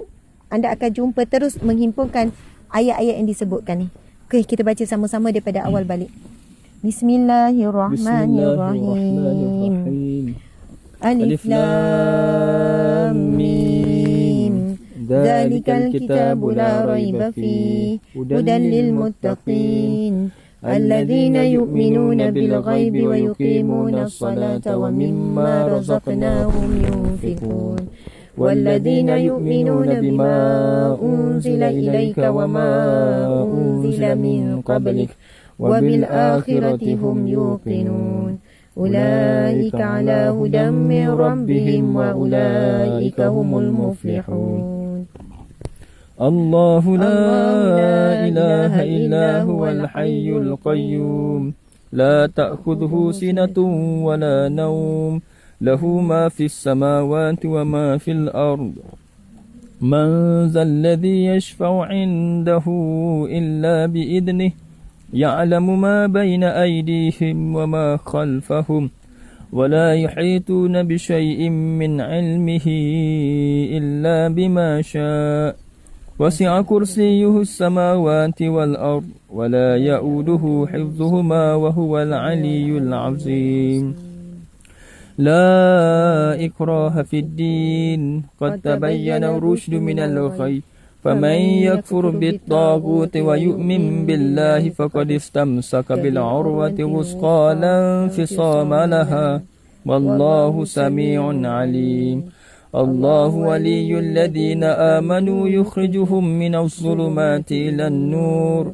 والذين كفروا أولياؤهم الطاغوت يخرجونهم من النور إلى الظلمات أولئك أصحاب النار هم فيها خالدون لله ما في السماوات وما في الأرض وإن تبدوا ما في أنفسكم أو تخفوا يحاسبكم به الله فيغفر لمن يشاء ويعذب من يشاء والله على كل شيء قدير آمن الرسول بما أنزل إليه من ربه والمؤمنون كل آمن بالله وملائكته وكتبه ورسله لا نفرق بين أحد من رسله وقالوا سمعنا وأطعنا غفرانك ربنا وإليك المصير لا يكلف الله نفسا إلا وسعها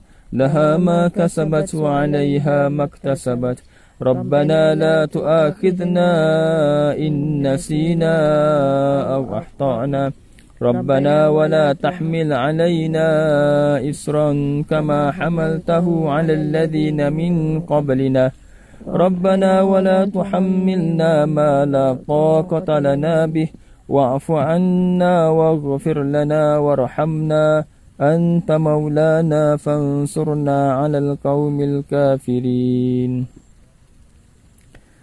Sadaqallahul Azim. Sadaqallahul Azim. Subhanallah, tuan-tuan sekalian. Itulah 10 ayat yang disebutkan dalam hadis Nabi yang mana insya-Allah diri kita dan keluarga kita tidak akan didekati oleh syaitan, jin, iblis, dan tidak akan didekati apa yang kita tidak suka dan keluarga kita tak suka, dan juga akan menyedarkan orang yang hilang kewarasan diri sebab gangguan jin, syaitan, iblis, sihir dan sebagainya. Masya-Allah. Macam ada nak tambah? Tak ada. Silakanlah. Tak ada. Ya. Subhanallah, bersama dengan saya Encik Suami, dan sebenarnya bersama saya ada 4 orang tim di hadapan ni. Gitu. Jadi sahabat-sahabat, sebenarnya tadi tu saya sebenarnya dalam keadaan anda sekarang pun sambil-sambil tu macam ada menahan sedikit ujian sakit. Dia sakit dekat ulu hati tu. Ulu hati tu dia perit, pedih macam subhanallah. Ya, sakit itu penggugur dosa. Jadi tuan-puan dimati Allah sekalian, kita tengok lagi antara hadis. Saya nak habiskan tentang bab fadilat ayatul kursi. Tadi tu kita dah sebutkan ayatul kursi termasuk dan 10 ayat yang powerful disebut dalam hadis Nabi. Dan seterusnya Nabi SAW bersabda, "Man qara'a ayatul kursi fi duburi kulli salatin maktubatin la yamna'ahu min dukhulil jannah illa an yamut." Masya-Allah. Tuan-puan sekalian, sesibuk mana, sepenat mana, sengantuk mana, senak cepat mana, macam itulah ayat dia. Nak cepat macam mana pun, kelang kabut macam mana pun. Masya Allah, tuan-puan dimati Allah sekalian, janganlah kita tinggalkan ayatul kursi setiap kali lepas solat. Sebab Nabi SAW bersabda, barang siapa yang membaca ayatul kursi pada tiap-tiap sembahyang 5 waktu, maksudnya dibaca selepas sebenarnya fi duburi, di akhir. Dek, awak kena cek terjemahan tau. Terjemahan ni kurang tepat. Terjemahan ni membaca akan ayat kursi pada tiap-tiap sembahyang 5 waktu. Dia akan jadi, saya tak tahu awak ambil daripada mana, sumber mana. Ayat ni macam baca dalam solat. Ya, soalannya kalau kita faham, kalau kamu share lah tulisan ni, dia ibarat seperti ayat kursi pada tiap-tiap sembahyang macam baca pada waktu solat. Tapi sebenarnya fi duburi kulli salatin. Fi duburi. Duburi ni kalau kita bahasa fiqh, dubur iaitu di mana? Belakang. Betul tak? Belakang. Dubur itu di belakang. Maksud fi duburi kulli salat di penghujung ataupun selepas solat. Fi duburi kulli salatin maktubatin. Solat apa? Solat fardu. Lam yamna'hu min dukhulil jannah illa an yamut. Subhanallah. Tidak akan menghalang antaranya dengan syurga melainkan kematian. Ini kehebatan baca surah ayatul kursi setiap kali lepas solat. Kita nak cepat macam mana? Kalau nak cepat contoh kan, sambil lipat sejadah, sambil buka kain telekong, sambil pakai tudung tu pun boleh baca. Tapi yang terbaik baca dengan tenang lah. Lepas solat, bagi salam pas solat, baca ayat kursi. Sebab apa Nabi kata, tidak ada yang akan menghalang antara pembaca tu yang beramal ni dengan syurga melainkan kematian. Bermaksud, kenapa dia belum masuk syurga? Sebab dia masih hidup. Kalau dia mati je, dia akan masuk syurga. Kan ada alam kubur dulu.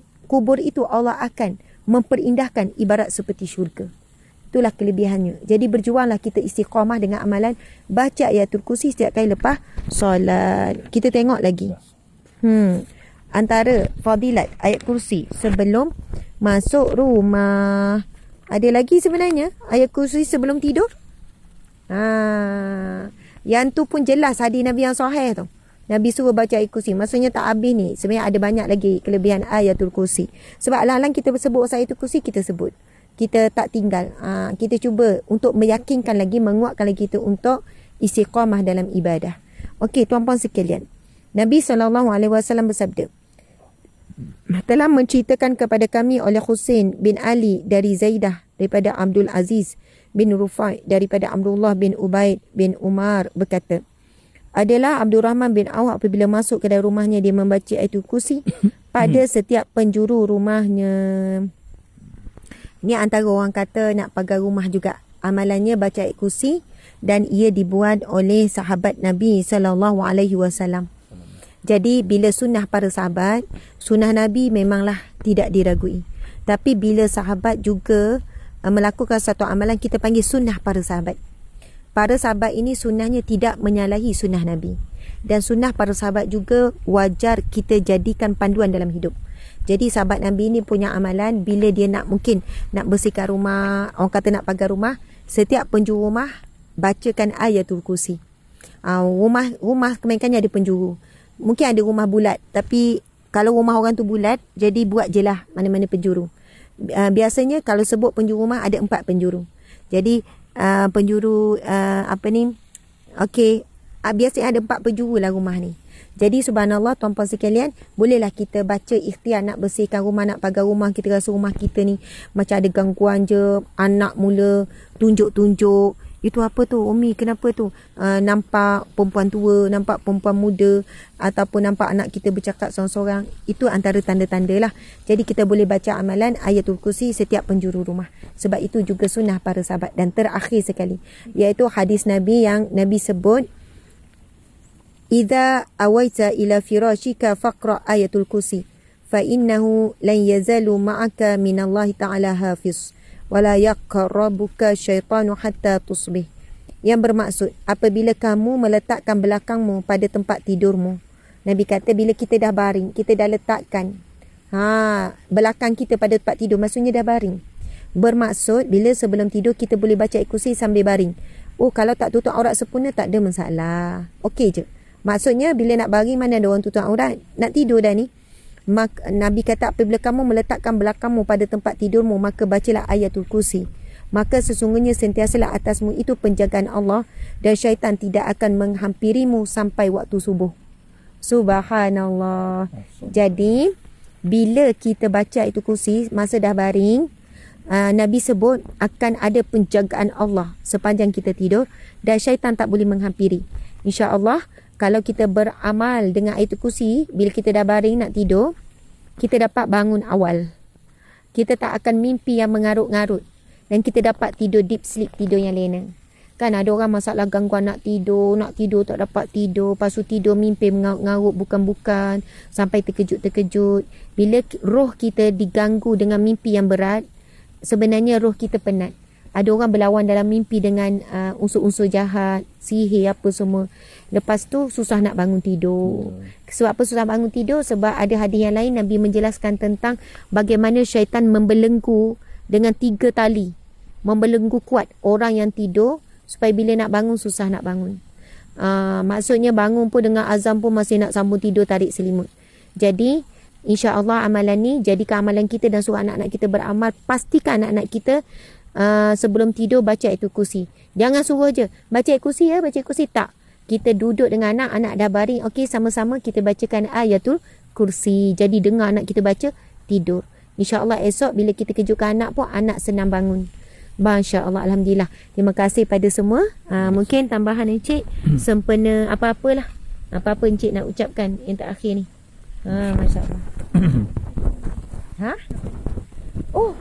Ada ramai yang tengok. Saya tak tahu ada 8,000 yang tengok. Tim pun last baru cakap, saya ingatkan adalah 2,000, 3,000 orang yang tengok.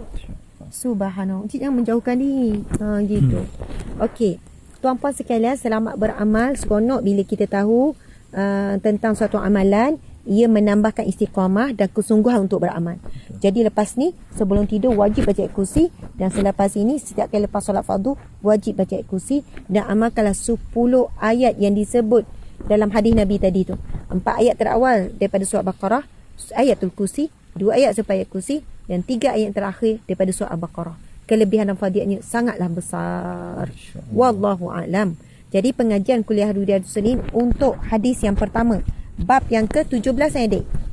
Bab yang ke-17. Kita masuk bab 17 sekarang. Betul. Okey, jadi hadis yang pertama daripada bab 17 daripada kitab Riyadhus Shalihin kita dah selesai. Jadi besok kita akan pergi kepada pengajian yang hadis yang kedua dalam bab yang ke-17. Bab baru tu. Bab 18. Jadi bab 17 satu je. Satu hadis je. Jadi esok kita akan masuk bab yang ke-18. Bab yang baru. Masya Allah. Okey Cik, apa saja? Alhamdulillah, terbaik kupasan Ustazah, insya-Allah. Alhamdulillah. Boleh. Okey. Jom. Okey. Jom. Tak, maksudnya Encik silakan. Mana kita ada program, kita simple lah. Ya, simple. Sedikit kata-kata saya, mungkin doa sambil saya, insya-Allah. Insya-Allah. Jadi saya mendoakan semoga Allah terus memberi kebahagiaan berpanjangan Sempena apa? sempena Ada orang tak faham. ulang tahun perkahwinan. Pernikahan. Ya, pernikahan yang ke-18, masya-Allah. 18 tahun Ustazah. Ya. Banyak manis ke banyak ketawa Ustazah? Oh, itulah. Hari ini adalah ulang tahun pernikahan. Saya suka sebut pernikahan berbanding perkahwin, kahwin-kahwin ni. Nikah, sebab nikah ni dia ada maksud yang mendalam, cik. Ya, pernikahan. Nikah, nakaha maksudnya himpun, Aku terima nikahnya. bersatu. Kita akad nikah bukan sebab aku terima kahwinnya, aku terima nikahnya. Sebab itu ada istilah fik.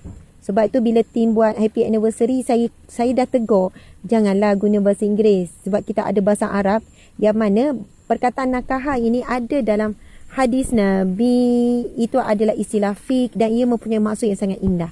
Jadi kita tulis ulang tahun pernikahan. Itu lebih afdal lah, itu lebih baik. Bukan pasal dosa pahala ni, bukan pasal hukum makam ni. Tetapi bila sebut ulang tahun pernikahan, nikah itu maksud dia kalau kita baca himpun satu, dia menghimpunkan antara suami dan isteri. Sebab tu orang bernikah, dia kena duduk sekali. Siapa yang duduk asing atas dasar kerja, usahakan duduk sekali. Sama ada suami berhenti dan cari tempat kerja yang dekat dengan isteri, ataupun isteri berhenti cari tempat kerja dekat suami. Sebab apa saya jumpa banyak sangat rumah tangga yang runtuh disebabkan long distance ni. Orang kata perkahwinan jarak jauh. Pernikahan jarak jauh, duduk jarak jauh. Weekend je jumpa PJJ ni. Sebulan sekali jumpa ni atas dasar mencari rezeki. Kita cari rezeki untuk keluarga. Jadi keluarga lah lebih utama. Kalau sebab cari rezeki rumah tangga runtuh, maka uruskanlah proses cari rezeki. Saya bukan tak bagi kekuatan, tapi saya ada jumpa pasangan yang 20 tahun tapi harmoni saja. Tetapi sudah tentu mereka tempuh dengan derita yang begitu banyak. Terutamanya pihak yang kena jaga anak-anak. Biasanya kalau PJJ, anak-anak dengan isteri, suami duduk jauh. Dan apa yang berlaku, banyak kes saya berlakunya kecurangan rumah tangga. Bila suami jumpa isteri seminggu sekali, jumpa isteri 2 minggu sekali, bahkan kalau lagi jauh jumpa 2 bulan sekali. Bahkan tuan-puan sekalian, sangat menyedihkan lagi kalau kerja luar negara. Saya jumpa banyak isteri yang kerja luar negara, suami jaga anak. Jumpa 3 bulan sekali, 8 bulan sekali, kerja di Arab Saudi dan sebagainya. Jumpa 3 bulan sekali. Apa berlaku? Fitrah suami perlukan hubungan suami isteri. Isteri pun sama, Allah buat fitrah tu. Jadi kecenderungan untuk melakukan perkara maksiat itu sangat tinggi. Lepas tu nak bentuk sefahaman sangat susah. Dan akhirnya menjadi mangsa adalah anak-anak. Saya banyak jumpa, sangat sedikit saya jumpa rumah tangga yang harmoni, seimbang semua walaupun duduk jauh. Jadi saya nak sebut nakah itu masuk himpun. Apabila kita tak menghimpunkan antara suami isteri dan satu rumah, satu bilik, maka ia telah menyalahi dah dari segi falsafah pernikahan. Sebab itu bila saya sebut nikah, ia lebih membawa masuk.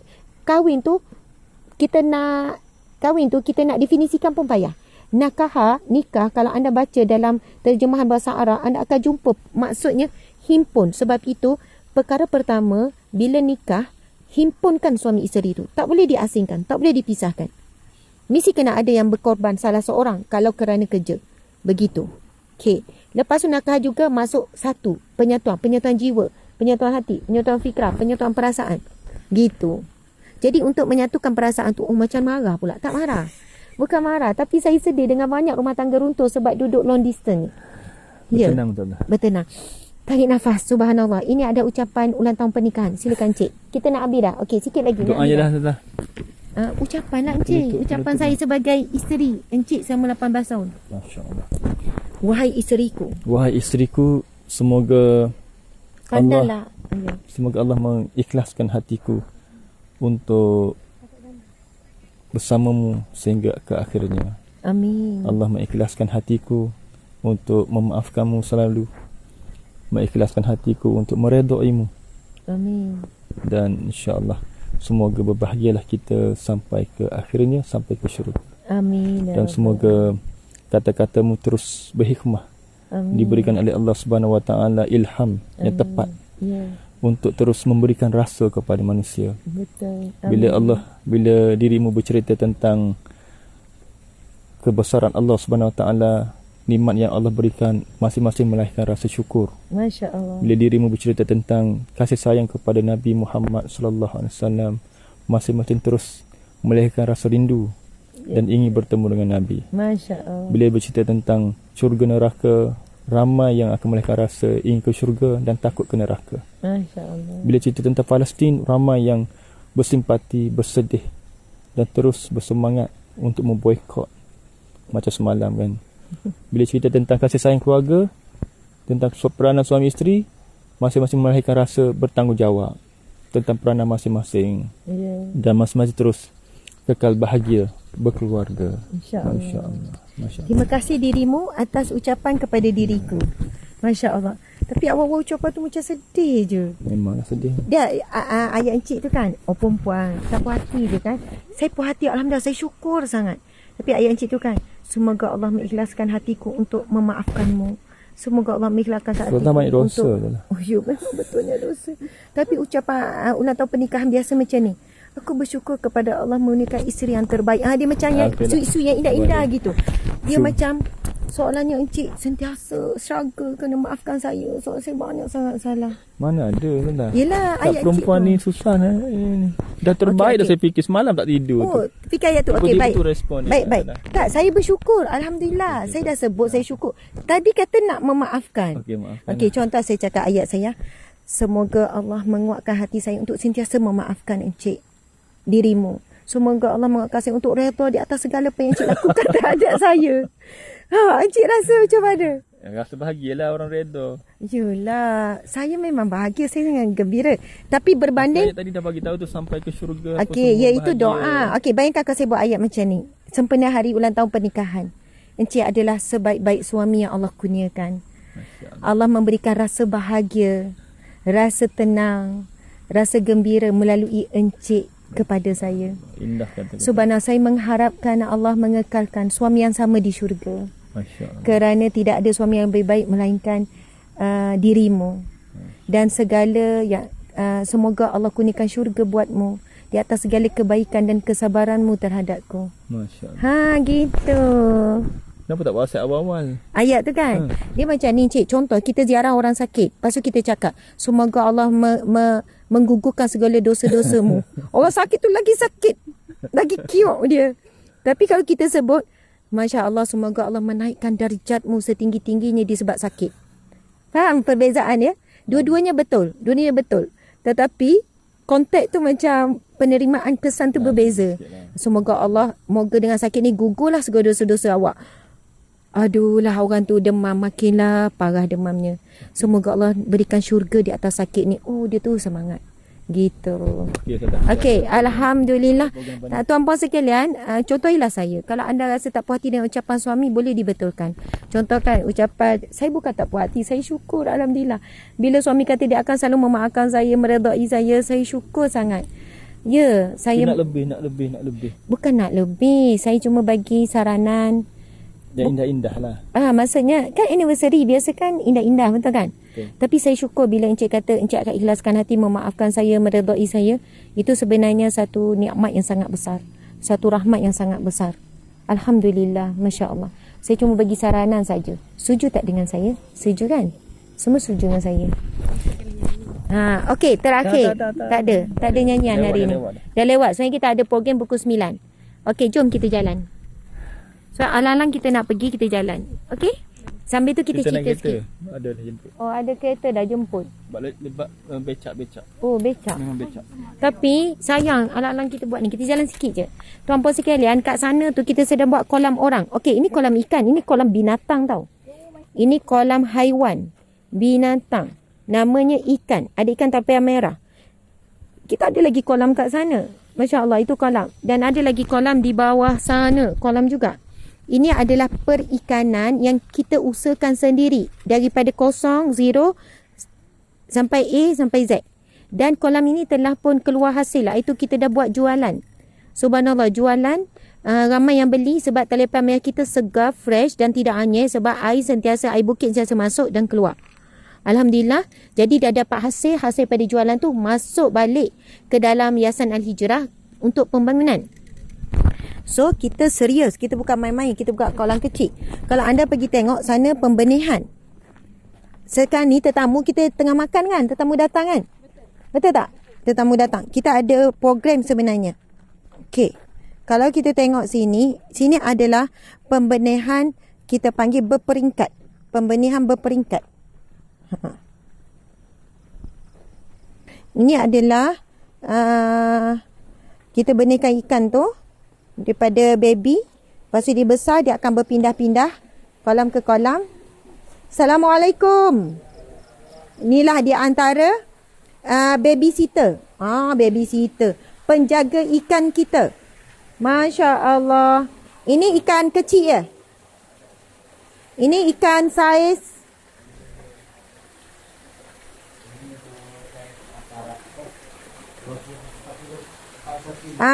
Gitulah lebih kurang.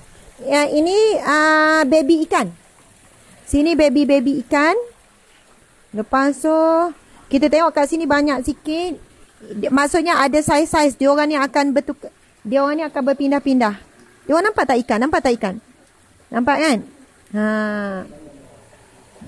Okey. Lepas tu sini. Okey. Ni pun ini lagi kecil. Sampai masa kita naik. Ini ibu ikan. Tengok. Wah, meriah. Mana satu lagi kamera? Oh, kat situ. Nampak tak meriah tu? Lagi, baling lagi. Baling sini, baling tengah. Okay. Kita memang bagi makanan berkualiti. Subhanallah. Jadi nanti dia ada cara macam mana daripada ikan kecil perlu diasingkan. Baby ikan perlu diasingkan. Kalau tak, ikan besar makan baby. Jom kita jalan. Gitu. Masya Allah. Ini adalah kawasan pembenihan ikan. Setelah cukup saiz ataupun umur tertentu, mereka akan dialihkan ke kolam besar. Jadi ikan ni bila membesar di kolam tanah, memang rasa dia lain. Boleh nampak itu kolam tanah kan? Masya Allah. Okey, tuan-puan dimati Allah sekalian, bila anda lihat semua gerak kerja yang kita buat ini memerlukan dana. Jadi kepada siapa yang selama ini menyumbang kepada Yayasan Al-Hijrah, nak ucap terima kasih banyak-banyak. Semoga Allah gandakan rezeki kalian di dunia dan di akhirat. Apa tu, Dek? Tak ada. Okey. Jadi tuan-puan sekalian, dana ni kita manfaatkan untuk pembangunan ekonomi. Selain daripada kita bangunkan masjid, pusat ilmu, madrasah, rumah-rumah kebajikan, rumah pekerja. Selain pada itu, kita bangunkan sistem ekonomi supaya kita tak nak kita sentiasa bergantung kepada sumbangan orang ramai. Peringkat awal, kita sangat bergantung kepada sumbangan orang ramai untuk buat pembangunan-pembangunan ni. Tetapi nanti tempat ini dah cantik, dah elok, sampai masa dia ekonomi sudah pun membentuk satu ekosistem yang sustainable. Masa tu gitulah kitaran ekonomi kita. Tanah ini kita beli atas sumbangan orang ramai 42 ekar. Masya Allah. Dan kita buat betul-betul bersungguh-sungguh. Ini kolam ikan kan tadi nampak. Kolam haiwan, kolam binatang. Sana kolam manusia. Gitu. Kita akan bina 2 kolam. Satu kolam untuk lelaki, satu kolam untuk perempuan. Dan mungkin kita akan buat macam ada penghadang lah untuk wanita supaya wanita bila main kolam. Ada 2 kolam besar. Tengah kanak-kanak. Wah, betul. Ya. Ada 3 kolam semua. Masya Allah. Semua 3 kolam. Kanak-kanak. Satu dewasa. Okey, ini nama beliau adalah Encik Syafiq. Okey, Encik Syafiq cerita sikit apa plan kolam kita kat sini. Assalamualaikum semua. Saya Syafiq. Jadi saya PIC Perikanan dan Pertanian. Okey, untuk projek semasa, kita boleh tengok dari belakang. Sekarang masih lagi proses kita korek kolam untuk buat kolam renang. Di mana kolam renang tu untuk dewasa, kanak-kanak dan wanita. So kita boleh record di belakang sana masih lagi dalam progres korek tanah. And progres ni sangat cepat, di mana pekerja kita akan arahkan untuk buat siapkan kolam ni sampai selesai, baru dia ke projek seterusnya lah. So setakat ni kita boleh nampak dekat sini saja kita punya projek semasa kita. InsyaAllah dari semasa ke semasa kita akan up to date lah. Okey. kita punya page. Okay, terima kasih. Terima kasih Encik Syafiq. Jadi kita akan berakhir di sini. Anda tengok daripada jarak jauh. Kenapa kita buat kolam manusia ni? Tempat ini akan jadi tempat tumpuan rekreasi keluarga nanti. Kawasan ni nanti, tuan-puan sekalian, bapa-bapa memancing, dapat ikan pancing, terus boleh bakar ikan kat sini. Boleh sewa, boleh bawa kemah, healing dekat sini. Anak-anak ada 3 kolam yang berbeza di sini nanti. Ada kolam khas untuk perempuan, kolam mandi khas untuk perempuan. Ada kolam untuk kanak-kanak. Jadi kat kanak-kanak tu ibu bapa tak perlulah masuk sebab dia memang kolam rendah. Lepas tu ada kolam untuk lelaki dewasa. Sebab itu kita kata kita nak membentuk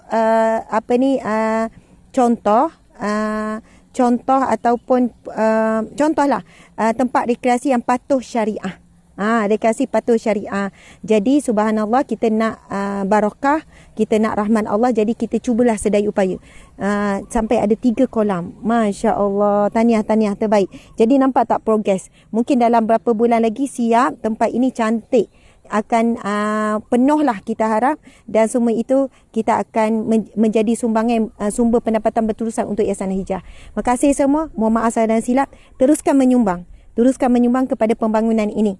Akan dimanfaatkan selagi orang guna dapat hasil masuk Yayasan Hijrah pula gunakan pula untuk kerja dakwah, untuk kerja kemanusiaan. Jadi pahala anda mengalir berterusan. Sebab kadang orang ingat menyumbang ke masjid, sumbangan mesti nak ke masjid, tak semestinya. Sumbangan kepada tempat-tempat ekonomi seperti ini juga pahala berterusan. Sebab ia mengukuhkan ekonomi umat Islam, mengukuhkan organisasi yang membangunkan dakwah dan kerja-kerja kemanusiaan. Terima kasih banyak. Mohon maaf salah dan silap. Bertemu lagi. Subhanallah. Bila taufiq hidayah. Assalamualaikum warahmatullahi wabarakatuh.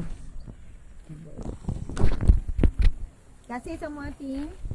Barakallah. Terima kasih. Dekat mana? Turun sikit tak? Gerak-gerak tak apa. Kalau gerak turunkan. Nanti saya angkat. Tak gerak. Okey.